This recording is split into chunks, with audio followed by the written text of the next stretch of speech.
1962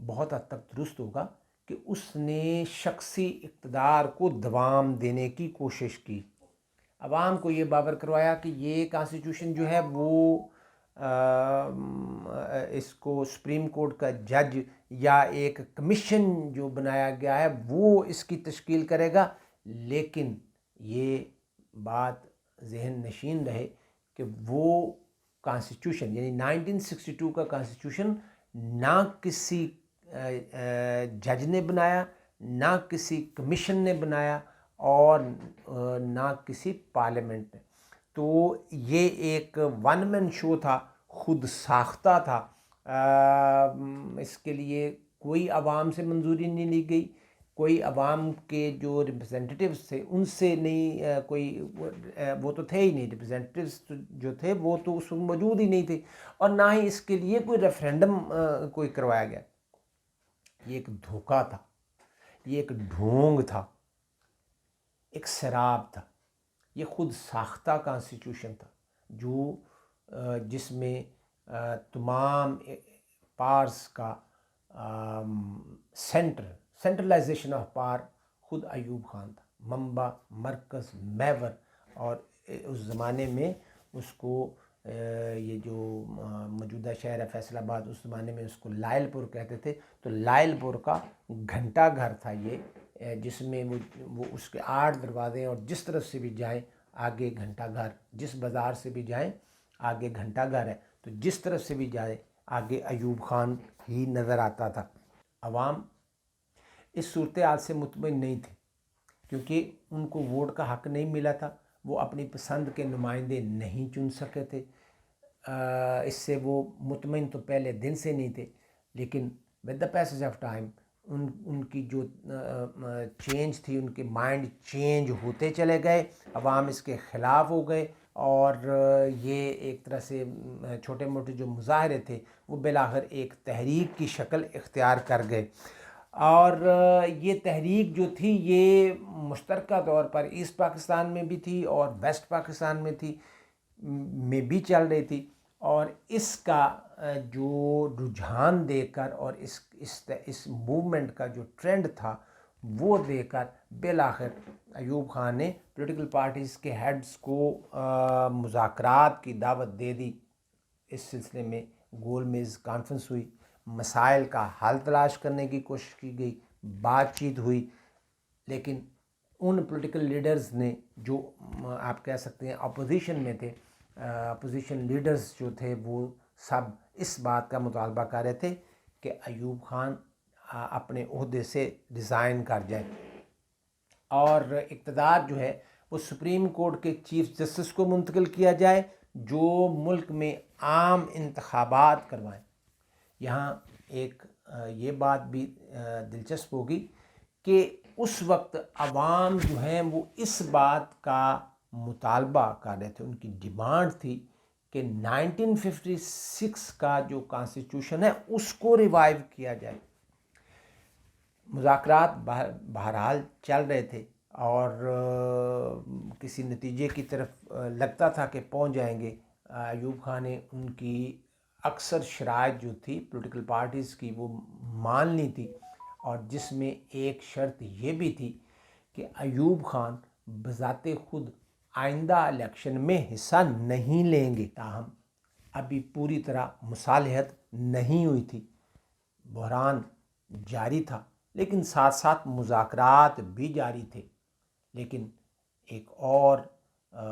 ستم ہوا کہ اس وقت کے army chief general Yahya Khan نے ایوب خان کو ریموو کر کے اقتدار پر قبضہ کر لیا، اور 1962 کا کانسٹیٹیوشن جو تھا اس کو ختم کر، اس کو منسوخ کر دیا گیا. تمام ادارے ختم کر دیے گئے. اس وقت یعنی جس وقت یحییٰ خان ایوب خان کی جگہ اقتدار پر قابض ہوا تو اس نے ملک میں آئین ختم کر دیا، ادارے ختم کر دیے، اور اس وقت ملک جو تھا پھر اس کنڈیشن میں تھا کہ یعنی سرزمین بے آئین، یعنی لینڈ وداؤٹ کانسٹیٹیوشن. کہہ سکتے ہیں کہ جہاں سے سلسلہ شروع ہوا تھا وہیں سے پھر یعنی 1956 کا کانسٹیٹیوشن وہ ختم کیا ایوب خان نے، اور ایوب خان کا جو کانسٹیٹیوشن تھا 1962 کا اس کو ختم کر دیا، منسوخ کر دیا یحییٰ خان نے۔ یحییٰ خان اقتدار پر قابض ہو گیا اور اس نے تھوڑا سا انتظار کیا حالات کے سنبھلنے کا، اور جیسے ہی حالات کچھ سنبھلے اس نے سیاسی جماعتوں کے رہنماؤں کو مذاکرات کی دعوت دی، ان سے ملاقاتوں کا سلسلہ شروع کیا، اور اس کی کوشش تھی کہ ان جو کانسٹیٹیوشنل ایشوز ہیں ان پر بات کی جائے، ان کا سلوشن جو ہے وہ تلاش کیا جائے۔ اور ایوب خان کے بعد یحییٰ خان سے بھی یہ مطالبہ کیا گیا کہ 1956 کا کانسٹیٹیوشن جو ہے اس کو ریوائیو کر دیا جائے۔ اس کے ساتھ ساتھ یہ بھی ایک چیز تھی کہ 1 یونٹ جو ہے اس کو ختم کر دیا جائے، اور یہ سلسلہ ابھی چل رہا تھا کہ جس طرح سے پہلے اس نے یحییٰ خان نے 1962 کا کانسٹیٹیوشن جو ہے وہ منسوخ کیا تھا، اب اس نے 1 یونٹ کے خاتمے کا بھی اعلان کر دیا۔ 1 جولائی 1970 کو 1 یونٹ کے خاتمے کا اعلان کر دیا گیا، اور اس کے اعلان کے ساتھ ہی ویسٹ پاکستان میں جو 4 صوبے تھے ان کی صوبائی حیثیت پھر سے بحال ہو گئی۔ اس کے ساتھ ساتھ جو ایک اصول مساوات تھا یعنی پرنسپل آف پیرٹی، جس کے تحت دونوں پروونسز کو یعنی ایسٹ اور ویسٹ پاکستان کو ایکولی ریپرزنٹیشن جو ہے ایکول ریپرزنٹیشن دی جاتی تھی، اس کو بھی ختم کر دیا گیا۔ اور اس کے ساتھ ساتھ اس نے اپنے طور پر 1 مین 1 ووٹ کے تحت ایڈلٹ فرنچائز یعنی بالغ رائے دہی کی بنیاد پر انتخابات کے لیے بھی پیش رفت جو ہے وہ کر دی۔ پرنسپل آف پیرٹی کی وجہ سے ایسٹ پاکستان اور ویسٹ پاکستان کے درمیان جو ریپرزنٹیشن کا ایک ایشو تھا، جو ایک دیرینہ ایشو تھا، وہ بڑی حد تک سالو تھا۔ لیکن جب اس پرنسپل آف پیرٹی کو ختم کیا گیا تو اب یہ ختم ہو گیا تھا۔ ایسٹ پاکستان پاپولیشن وائز چونکہ ایک بڑا صوبہ تھا، ویسٹ پاکستان جس میں 4 صوبے تھے اور پنجاب بڑا صوبہ تھا، اور اس کی آبادی یعنی ان 4 صوبوں کی آبادی ملا کر بھی ایسٹ پاکستان کے برابر نہیں ہوتی تھی۔ لیکن اب جو تھا وہ جو بیلنس قائم تھا وہ ختم ہو گیا، اور اس کا پلڑا جو ہے یعنی ایسٹ پاکستان کا پلڑا جو ہے اب بھاری ہو چکا تھا۔ یحییٰ خان نے قوم سے وعدہ کیا تھا کہ وہ جنرل الیکشن کروائے گا، اور یہاں میں یہ بات بھی بتاتا چلوں اور یقیناً دلچسپی کا باعث ہوگی کہ یہ 1947 سے لے کر اب تک یعنی پہلے جنرل الیکشن تھے جو پورے ملک میں یکساں طور پر ہو رہے تھے، ڈائریکٹ ہو رہے تھے، 1 مین 1 ووٹ اور ایڈلٹ فرنچائز کی بیس پر ہو رہے تھے۔ اس سے پہلے یعنی 1947 ٹو 1970 اس سے پہلے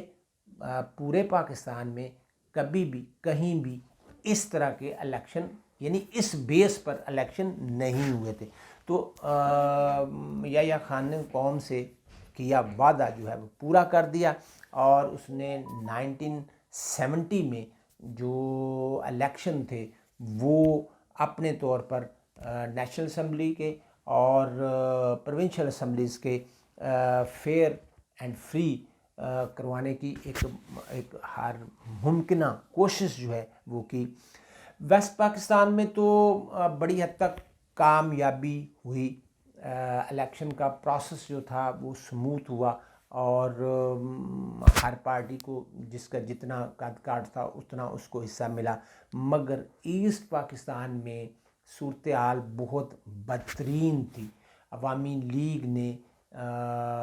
زبردست غنڈہ گردی کا مظاہرہ کیا، غنڈہ عناصر بہت مضبوط تھے، انتظامیہ مفلوج تھی، لیول پلینگ فیلڈ ہرگز نہیں تھا. دوسری جماعتوں کے جو جلسے جلوس وغیرہ تھے ان کو درم برم کیا جاتا، سسٹم کو ہائی جیک کر لیا گیا. ووٹ ڈالنے کی ہرگز آزادی نہیں تھی. دھونس، دھاندلی، پریشر، منفی حربے، ہر وہ طریقہ استعمال کیا گیا جس سے الیکشن کے رزلٹس جو تھے وہ ان کا ٹرینڈ جو ہے وہ عوامی لیگ کی طرف جاتا، اور عوامی لیگ یہ ٹرینڈ حاصل کرنے میں کامیاب ہوئی اور بھاری اکثریت سے کامیاب ہو گئی. ویسٹ پاکستان میں پاکستان پیپلز پارٹی ذوالفقار علی بھٹو کی قیادت میں کامیاب ہوئی، اور ایسٹ پاکستان میں عوامی لیگ مجیب الرحمان کی قیادت میں کامیاب ہوئی. الیکشن کے نتائج یحییٰ خان کے لیے ہائیلی ان ایکسپیکٹڈ تھے. وہ بالکل توقع نہیں کر رہا تھا. اس کا خیال یہ تھا کہ ملٹی پارٹی سسٹم ہے اور کسی بھی پارٹی کو واضح اکثریت حاصل نہیں ہوگی. مینڈیٹ جو ہے وہ ڈیوائیڈڈ جو ہے وہ آئے گا اور کوئی پارٹی بھی میجورٹی حاصل نہیں کر سکے گی. الٹیمیٹلی اس کا نتیجہ یہ نکلے گا کہ صدر صاحب یعنی یحییٰ خان صاحب اپر ہینڈ ہوں گے اور تمام معاملات کو اپنی مرضی سے طے کریں گے اور اپنی مرضی سے چلائیں گے، اور وہ اس عہدہ صدارت کو اپنے پاس رکھیں گے. مگر خاص طور پر یحییٰ خان کے نقطہ نظر سے رزلٹس جو تھے، الیکشن کے رزلٹ، وہ انتہائی ڈس امپوائنٹڈ تھے. ان کے لیے مایوس کن تھے. حکومت بنانے کے لیے ظاہر ہے ایک آگے پیش رفت ہونا تھی، تو حکومت بنانے کے لیے سیاسی جماعتوں سے مذاکرات کیے گئے، اور اجلاس کی جو تاریخ تھی وہ مارچ 3 1971 رکھی گئی. توقع یہ کی جا رہی تھی کہ آئینی عمل جو ہے وہ جلد شروع ہوگا، لیکن ایسا نہ ہو سکا اور پریزیڈنٹ یحییٰ خان نے اجلاس جو تھا وہ ملتوی کر دیا، اور اس یعنی ایڈجرنمنٹ آف سیشن جو تھی وہ ایک خوفناک طوفان کا پیش خیمہ ثابت ہوئی. اس نے وہاں بے چینی، افراتفری تو پہلے ہی تھی، لیکن اب ایک کھلم کھلا معاملات خرابی کی طرف چل پڑے، اور اس کا ایسٹ پاکستان میں شدید ریاکشن جو ہے وہ سامنے آیا. لوگوں میں بہت زیادہ غصہ تھا، مظاہرے شروع ہوئے، اور یہ مظاہرے جلد ہی ایک بڑی تحریک کی شکل جو ہے وہ اختیار کر گئی. اس کے ساتھ ساتھ عوام کی ایک بڑی تعداد تو باغی تھی ہی، اس کے ساتھ ساتھ اس سے فائدہ اٹھاتے ہوئے انڈین ایجنٹس جو تھے وہ بھی ایسٹ پاکستان میں داخل ہوئے، اور انہوں نے وہاں امن و امان جو تھا اس کو تہ و بالا کر دیا. فوج اور باغی آمنے سامنے تھے، اور عوام جو تھے وہ انفارچونیٹلی فوج سے تعاون نہیں کر رہے تھے، وہ باغیوں سے تعاون کر رہے تھے. حالات بہت زیادہ خراب ہو گئے. ان میں بڑی دن بدن تحریک جو تھی وہ بڑھتی چلی گئی، اس میں ایک شدت جو ہے وہ پیدا ہوتی چلی گئی، اور اس موقع کو غنیمت جان کر انڈیا نے ایسٹ پاکستان پر حملہ کر دیا. پاکستانی فوج جو جنرل نیازی کی قیادت میں تھی اس نے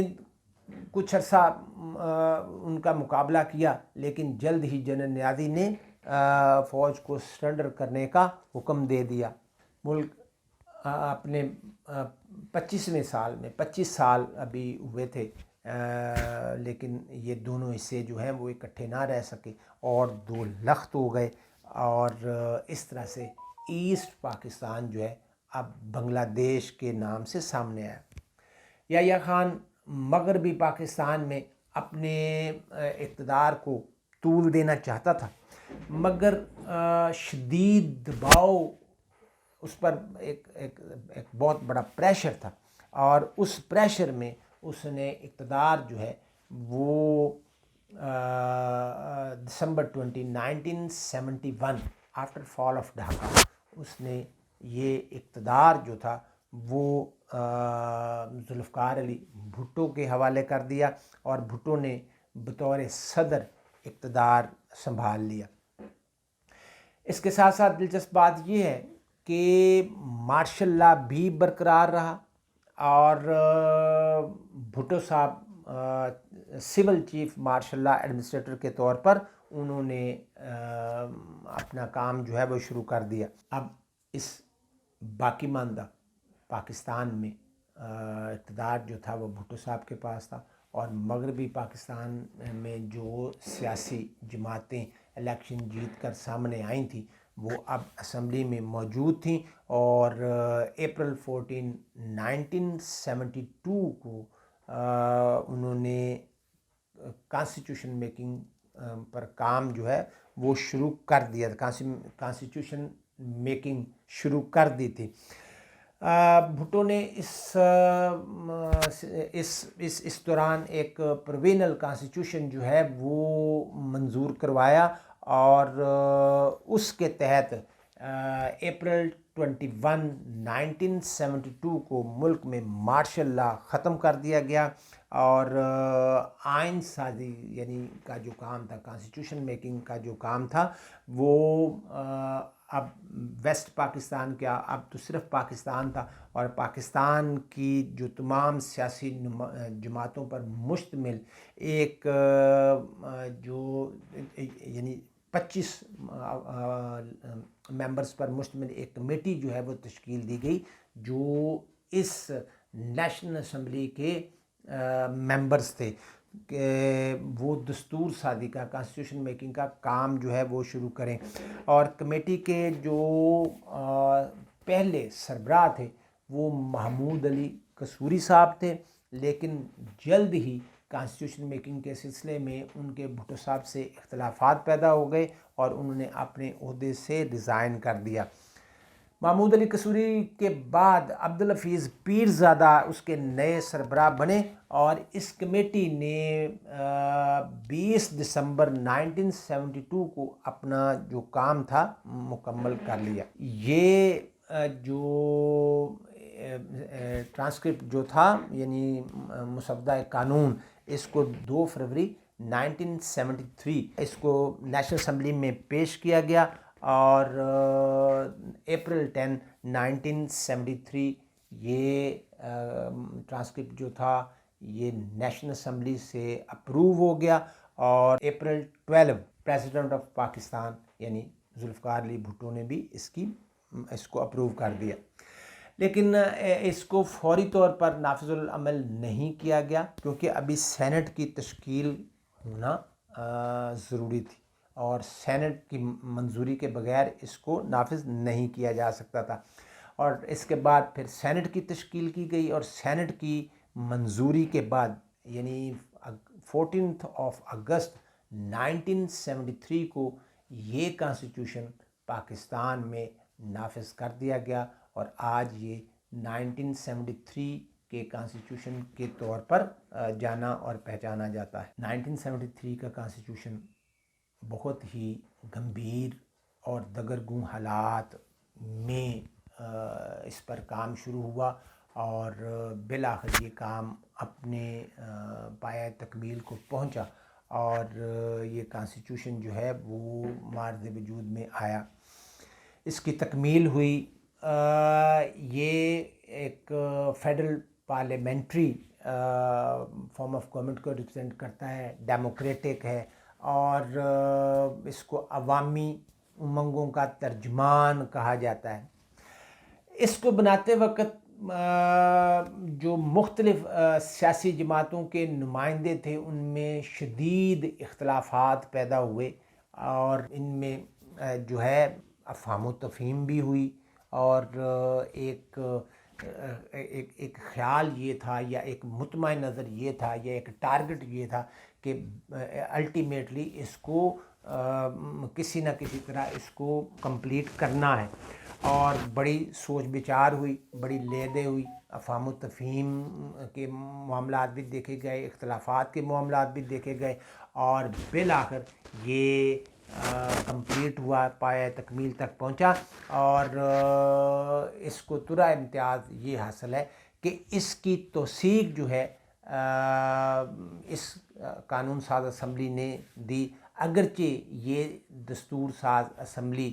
جو ہے وہ ایسٹ اور ویسٹ پاکستان پر مشتمل ہونا تھی، لیکن اب یہ صرف ویسٹ پاکستان اور اب یہ صرف پاکستان میں جو لوگ تھے، جو ممبرز تھے، ان پر یہ مشتمل تھی۔ تو اس طرح سے اس کا جو ترا امتیاز ہے وہ یہ کہ یہ کانسٹیٹیوشن متفقہ طور پر منظور ہوا، اور ایک ووٹ بھی اس کے خلاف نہیں پڑا۔ اس آئین کے بننے سے تکمیل تک اور اس کے نافذ ہونے تک عوام اور خواص اس پروسیس سے اور اس کی تکمیل سے بڑی حد تک مطمئن تھے، وہ مذہبی حلقے ہوں، سیاسی لوگ ہوں، دانشور ہوں یا عوامی حلقے، سب نے اس کا متفقہ طور پر خیر مقدم کیا۔ 1973 کا کانسٹیٹیوشن جو ہے وہ 1956 اور 1962 کے کانسٹیٹیوشنز کی نسبت زیادہ لینتھی اور ان ڈیٹیل تھا۔ اس میں 280 آرٹیکلز اور 280 آرٹیکلز اور اس کے جو 12 پارٹس ہیں اور 7 شیڈیولز پر مشتمل ہے۔ یہ 1973 کانسٹیٹیوشن قوم کے لیے ایک قابل فخر سرمایہ، یہ بلا شبہ عوامی، جمہوری اور اسلامی روایات کا حامل اور قومی تقاضوں کے عین مطابق ہے۔ اس کی وفاقی حیثیت جو ہے وہ بھی قائم رہی، اور اس میں ایک دفعہ پھر پارلیمنٹری فارم آف گورنمنٹ جو ہے اس کو انٹروڈیوس کروایا گیا۔ اس میں فیڈرل فارم آف گورنمنٹ ہونے کے ساتھ ساتھ فیڈریشن جو قائم ہوئی تھی اس کو بھی اس میں جو سینٹر کے جو پارٹس تھے کے حساب سے اس کو کافی سٹرونگ جو ہے بنایا گیا۔ لیکن اس کے ساتھ ساتھ ایک اور بات جو ہے وہ یہ تھی کہ جو پروونشل اٹانومی کا ایک دیرینہ ڈیمانڈ جو تھی، اس ڈیمانڈ کو بھی سالو کر لیا گیا تھا، اس کا سلوشن بھی نکالا گیا تھا، اور اس سے بڑی حد تک لوگوں کو اطمینان بھی تھا۔ اب اس کانسٹیٹیوشن کی جو کامیابی ہے اس کا دار و مدار قوم کے رہنماؤں پر اور خود قوم کے طرز عمل پر ہے۔ اگر اس کانسٹیٹیوشن پر مکمل طور پر عمل درآمد کیا جائے، جمہوری روایات کو پنپنے کا موقع دیا جائے اور ان کو پختہ کیا جائے، ان پر مکمل یقین کا اظہار کیا جائے، اعتماد کیا جائے، اور ہر اس کام کی نفی کی جائے جو ڈیموکریسی کے اگینسٹ ہو، اور ہر اس کام کو ترجیح دی جائے اور اس کے مطابق معاملات کیے جائیں جس سے جو ڈیموکریٹک ویلیوز ہیں ان کو پروموٹ کیا جائے، ان کو فروغ ملے۔ تو کوئی وجہ نہیں ہے کہ 1973 کا کانسٹیٹیوشن جو ایک متفقہ کانسٹیٹیوشن ہے وہ کامیابی سے ہمکنار نہ ہو۔ یہ ایک اس کی جو میں نے سٹارٹ میں بات کی تھی کہ اس کا جو ہم نے ایک انٹروڈکشن اور اس کا جو فارمیشن ہے اس سے پہلے اس کی بیک گراؤنڈ ہم نے بات کی۔ اب ہم اس پر بات کریں گے کہ اس کے salient features of constitution 1973 constitution, ان پر ہم بات کریں گے۔ تو یہ جو ہے کانسٹیٹیوشن 1973 کا کانسٹیٹیوشن جس طرح سے میں نے یہ کہا کہ یہ ایک متفقہ کانسٹیٹیوشن تھا، اور اپنے سے پہلے جو کانسٹیٹیوشن تھے ان سے ایک بہتر کانسٹیٹیوشن ہے، ایک کریڈیبل ہے، اور اس کا اندازہ اس بات سے لگایا جا سکتا ہے کہ یہ عوامی امنگوں اور قومی تقاضوں کے کو پورا کرتے ہوئے ان لوگوں کی خواہشات کے مطابق، عوامی خواہشات کے مطابق اور قومی تقاضوں کے مطابق تمام شعبہ زندگی اور تمام طبقات کا ایک کہہ لیں پسندیدہ ترین ایک ڈاکومنٹ ہے جس کو لوگوں نے پسند کیا۔ اس میں جیسے میں نے پہلے کہا کہ عوام، پولیٹیکل لیڈرز جو تھے، دانشور، علماء، سول سوسائٹی، سب اس کی افادیت کے اور اس کے معترف تھے،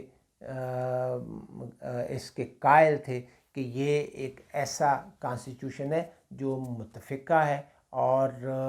اس کی مدد سے ہم ایک اپنے آپ کو ایک کامیاب اور بہتر قوم کے طور پر آگے لے کر چل سکتے ہیں۔ 1973 کا جو کانسٹیٹیوشن ہے اس میں سب سے پہلے تو ہم دیکھیں گے اس کا پریمبل، اور اس کا پریمبل جو ہے وہ دوسرے کانسٹیٹیوشن کی طرح ہی ہے، اور اس میں کوئی خاص بات نہیں تھی، لیکن جو آبجیکٹو ریزولوشن جو تھی اس کو دوسرے کانسٹیٹیوشن میں سمپلی رکھا گیا، لیکن اب اس کے پریمبل میں اس کو شامل کیا گیا، اور 1985 کی جو 8th امینڈمنٹ تھی اس میں اس کے مطابق اس آبجیکٹو ریزولوشن کو اب اس پریمبل سے آگے لا کر اس کو باقاعدہ ایک آئین کا حصہ بنا دیا گیا، اور اس ریزولوشن جو آبجیکٹو ریزولوشن 1949 کی جو لیاقت علی خان صاحب نے منظور کروائی تھی، اس کے مطابق جو ہے وہ حاکمیت اللہ تعالیٰ کی، اور اختیارات کا استعمال جو ہے وہ عوام کے نمائندے ایک امانت کے طور پر کریں گے اور حدود کے اندر رہ کر کریں گے، اور اختیارات جو ہے عوامی نمائندوں کے پاس ہوں گے، اور اس کے ساتھ ساتھ اس بات کا بھی اعادہ کیا گیا کہ ایسا ماحول کریٹ کیا جائے گا جس میں عوام اپنی انفرادی اور اجتماعی زندگی جو ہے وہ اسلام کے زرعی سنہری اصولوں کے مطابق گزار سکیں، اور اس کے ساتھ ساتھ اس بات کا بھی اعادہ کیا گیا، یعنی 1973 کے کانسٹیٹیوشن میں اس کو اب جو آبجیکٹو ریزولوشن تھی اس کا حصہ بنا دیا گیا تھا، تو اب اس میں اس بات کا بھی اعادہ کیا گیا کہ جو مروجہ رائج شدہ قوانین ہیں ان قوانین کو بھی قرآن و سنت کے مطابق ڈھالا جائے گا۔ اس کے علاوہ جو فیڈرل سسٹم ہے اس کو بھی رکھا گیا تھا، انڈیپینڈنس آف جوڈیشری کی بات کی گئی، بیسک جو ہیومن رائٹس ہیں ان کی بات کی گئی، اور رائٹس آف منارٹیز کو پروٹیکٹ کرنے کی بھی بات کی گئی۔ اس طرح سے ہم یہ دیکھتے ہیں کہ یہ ایک چیزیں اب اس کو جو آبجیکٹو ریزولوشن تھی اس کو پریمبل سے اٹھا کر باقاعدہ کانسٹیٹیوشن کا حصہ بنا دیا گیا، اور اگر یہ بات ہم اس کو اس طرح سے لیں کہ اب یہ ایک بطور گول یا ایک ٹارگٹ کے طور پر سیٹ کر دیا گیا کہ یہ ہمارے ٹارگٹس ہیں اور ہم نے ان ٹارگٹس کو اچیو کرنا ہے۔ میں اس پہ یہاں اکتفا کروں گا، اور نیکسٹ لیکچر میں ہم ان سیلینٹ فیچرز کو لے کر آگے بڑھیں گے، اور اس پر مزید نیکسٹ لیکچر پر بات ہوگی۔ یہ ہے آج کا لیکچر۔ اپنا اور دوسروں کا خیال رکھیے گا۔ اللہ حافظ۔